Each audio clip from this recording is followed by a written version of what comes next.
Hey, it's Veronica. Happy February. It is February 2nd, 2022. So we have 2/2/22 happening now.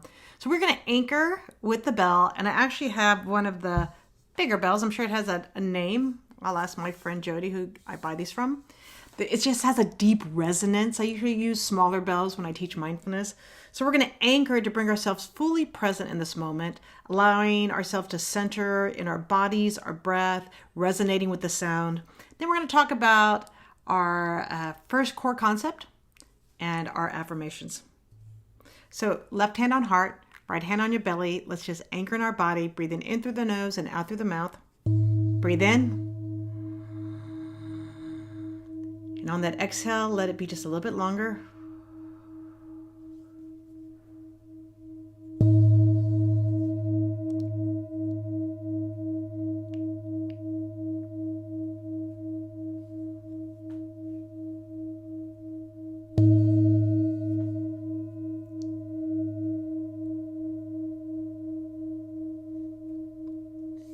Just notice how you feel.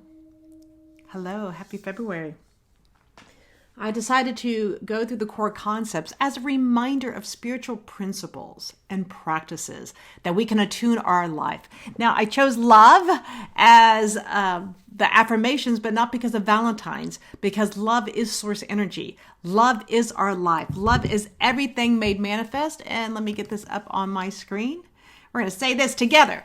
So if you have the affirmations in front of you, if not, pause, go get it, and let's say this together.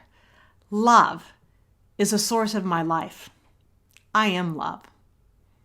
All of my relationships are anchored in love. Love heals. Love reveals. I am whole. Love guides, guards, lifts, and supports me. Love. I'll have a meditation video with that too. And just allow that anchoring in that love to remember the truth of who you are. So core concept number 1 is about infinite reality. So the thing itself, when we say the thing itself, we're talking about the divine presence. The nature of life, God, or whatever name you choose, and the spiritual universe. This is what we're talking about. There's one cosmic reality principle and presence in the universe, God. All creation originates in this one source. God is all there is. And in the way it works in the human realm, says the relationship of God and humankind, it sounds like it's separate, but it's not. Each human being is a creation of the divine. I'm going to say the divine, made of the divine substance, a unique, individualized incarnation of spirit. This incarnated spirit is my essence and the essence of every human being. So I'm going to go deeper into that in regard to, we can understand this intellectually. We can understand this when we're with people we love and feel and experience it. But sometimes this concept is very challenging when we see all the suffering in the world. So first, let's talk about ourselves. Like, do you actually feel that? That fourth kingdom consciousness, divine as my life. First kingdom is life is being done to me, so that's that victimhood. Second kingdom is the whole affirmations by me, law of attraction. Third kingdom is life through me, I'm the channel. Fourth kingdom is life as me. And this core concept and what we call unification prayer is as me. This is the space and the place from which the divine, the universe, decided to incarnate in through and as my life. And I want to read this because I've been going through the Science of Mind book. And if anybody comes on here later and you're not New Thought, don't worry about it. Translate it in a way that works for you. But essentially, Ernest Holmes, what we call our, textbook, just went through every wisdom tradition to get the basic understanding of this infinite presence, because we as humans will never, ever completely understand the divine. It's impossible. We are the drop of the infinite. All that the divine is our life, but I'm not all that the divine is. And that's where we have to be really mindful that, yes, my life is an expression, but I'm not, creating all the galaxy and stuff, that which is greater, but I'm not separate from it. So it's kind of like this, almost like a Zen koan. But he's talking about how we are surrounded by this infinite possibility and its goodness, life, law, and reason. And expressing itself through us, it becomes more fully conscious of its own being. Therefore, it wishes to express through us. So this impulsion of life. And as it passes into our being, it automatically becomes the law of our lives. It can pass into expression through us only as we consciously allow it to do so. Therefore, we should have faith in it. So this is the understanding and its desires and its ability to do for us all that we shall ever need to have done. Since it must pass through our consciousness to operate for us, we must be conscious that it is doing so.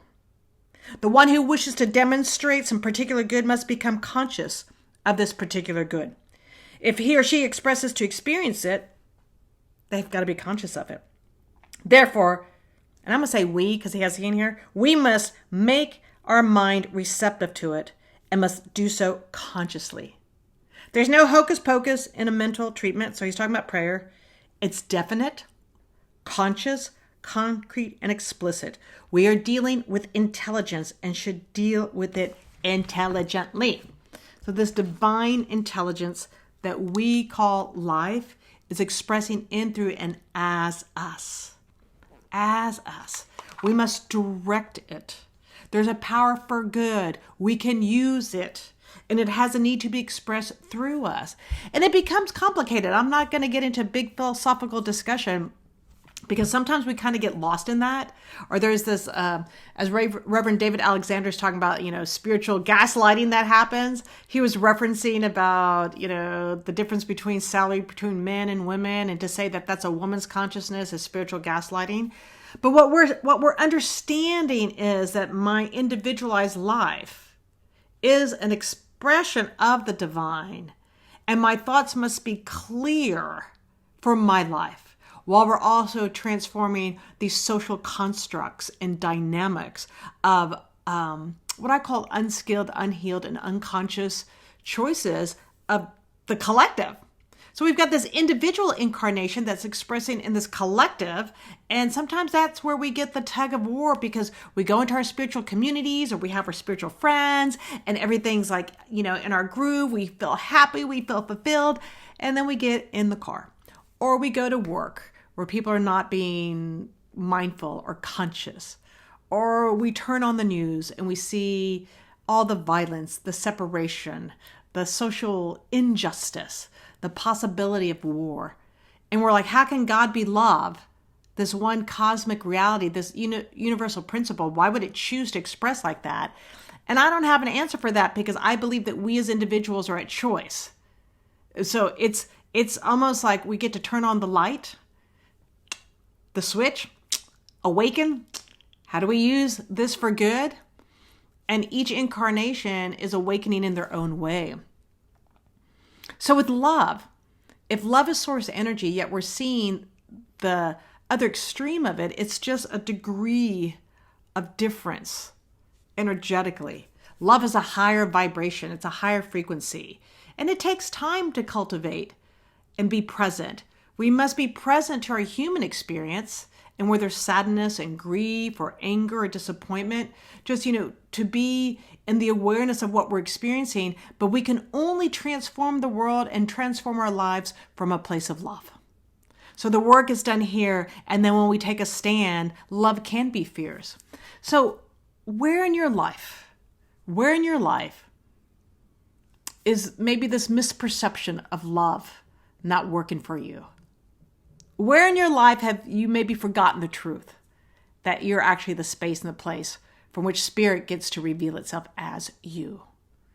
Where in your life are there little default buttons that are still from the past and shift backwards instead of the conscious, deliberate choice through prayer, intention, and action? And look at it with love and kindness. We're not here to judge each other. We're here to love.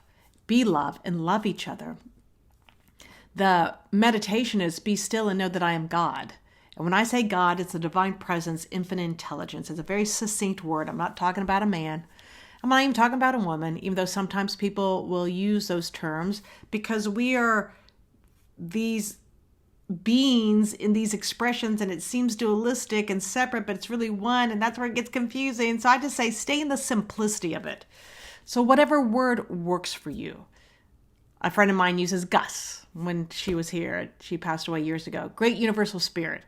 I like the word divine. I feel like it encompasses all of it. Be still and know that I am God. Or be still and know that I am divine. Be still and know that I am love. And then we break it down to be still and know that I am. Be still and know. Be still. Be. So be love this month to the best of your ability. Notice when you're having those human moments, but remember there's one cosmic reality, principle, and presence that is all of life, and it's our life.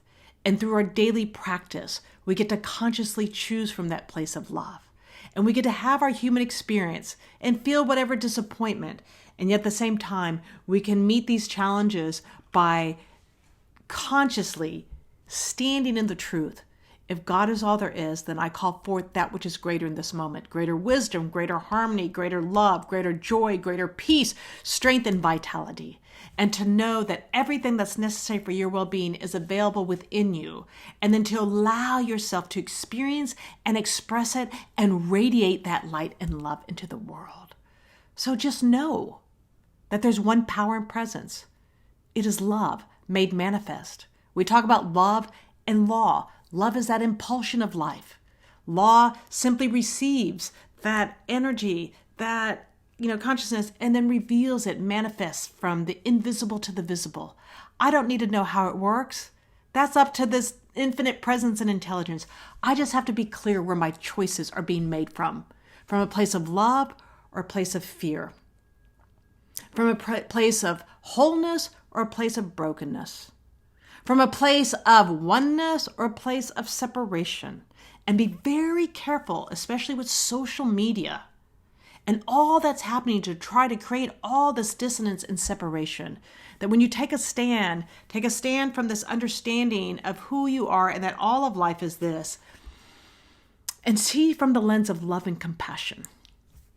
So, nice dramatic closing with my computer. So I am known and affirming for each one of you a most magnificent month. I'll have more videos. I'm trying to blog more and be more consistent and getting the word out. So utilize your affirmations to anchor in the truth. Consciously use prayer as a way to activate into this universal law all that you seek to experience and express, and all that you bring forth into the world. And to know that your life is an individualized, unique expression of the one. It had a reason to be you. So be still and know that you are the divine, and be it. Have a fabulous day. I'm going to anchor us out with my bell down here. Take this into your heart. Just allow it to be. As we breathe in and breathe out. Breathe in and breathe out.